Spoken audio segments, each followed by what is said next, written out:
is the renal corpuscle, okay? The or whole the thing. Bowman's capsule, they call So that is this one. Yes. And inside And this glomerular. this guy here is this right here. Okay. This here is this right here. Okay. This is the glomerulus, covered with the podocytes, right? Your fenestrated capillaries. So the photocytes is the is these guys. Yeah, blue see the dots. little kind of jagged lines? Okay. Those are the filtration slits, right? Filtration slits. Yeah.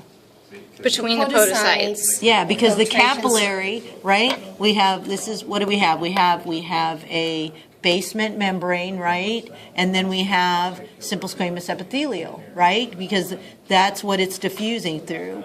So it's diffusing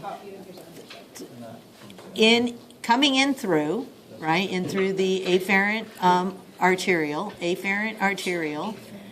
into the glomerulus. Okay. And so here, the blood circulating through the capillary then diffuses out and filters through the podocytes. That's your special covering that allows that filtration to happen. And the slits are big enough for ions and things. And a little bit of glucose will go through, but big proteins, thank goodness, because we don't want our red blood cells. Because if we do have too much glucose and red blood cells making their way through that, you know you're in trouble. We've got a problem in paradise here, and it's a kidney failure. All right? So it filters, the filtration goes back and forth between the glomerulus and the Bowman space or the capillary space, and then depending if what remains here is going to then continue out through what is this? Is that a distal DCT? The DCT, the distal convoluted tubule. This is the DCT? Yes. And this is the I'm sorry, PCT? what am I saying? This is the PCT. Oh, okay. And this, right, because we're proximal. Sorry. Okay. Proximal convoluted tubule, distal. It just happens to be, they show you, they demonstrate it here and show the distal convoluted tubule, at least they're keeping it close by, right? Because this is the proximal. This is the distal, right? Because the distal loops back around and falls in between the afferent and efferent arterioles, right? Because all of this here is where all this madness you're being asked to learn about hypovolemic and hypoosmotic and ADH and aldosterone and the macula densa and all that goofiness. Oh, by the way, right? macula densa. Yes. Yeah, this would be That's- macula densa. So DCT where macula densa is. And then if we had it here, this would be your JG cells. All of this together, where our imaginary JG cells and the macula densa form the juxtacular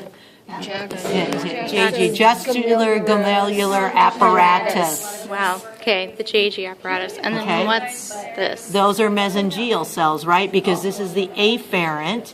So when things get kicked into action here, depending if it's going to be, if we are hypotensive versus hypertensive versus hypovolemic or hypervolemic, because everything is controlled by the volume piece, with the exception if you're hypovolemic and hypoosmotic. Okay, Then the osmotic part takes over. Okay. Okay? Jill. Yeah. Hypovolemic is low blood Volume. volume. Yes, Hyper is high blood volume. that's right.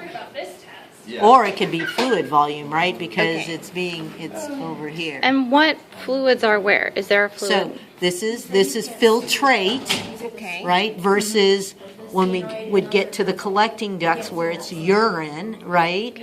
Okay. So That's- inside the Bowman's capsule is a filtrate. And inside everything DCT, that's PCT. running through the tubular system is filtrate. Okay. It does not become urine until it dumps into the collecting duct.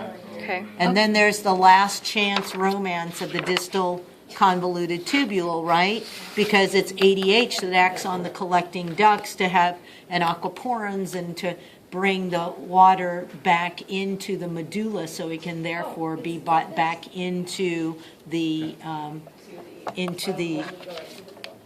blood, into the capillaries, right? Because we need it there. Obviously, low blood pressure is happening, right? And that all happens here before things go on into the collecting ducts. But there's still the chance, if you're in a crisis and the renin-angiotensin system is thrown into play, then ADH is going to be released and will be acting on the collecting ducts. Okay, but those aren't pictured here. All right. Okay. Some good theory. So space, right? physiology. And so we have the filtrate is what is removed and determined that it's no longer, they want to send it on its way. But it still might get pulled back in, because what do we know? We know that 70 to 90% of, and they usually say 99% of reabsorption occurs at the proximal convoluted tubule. It's only a small amount over here, Like the last chance. and that's mainly fluid, right? As opposed to it only we only solutes. bring in solutes when we're in a real bad shape. Okay. Okay. So I have a question here. In the manual, it Pause. says Whoop, yep. the visceral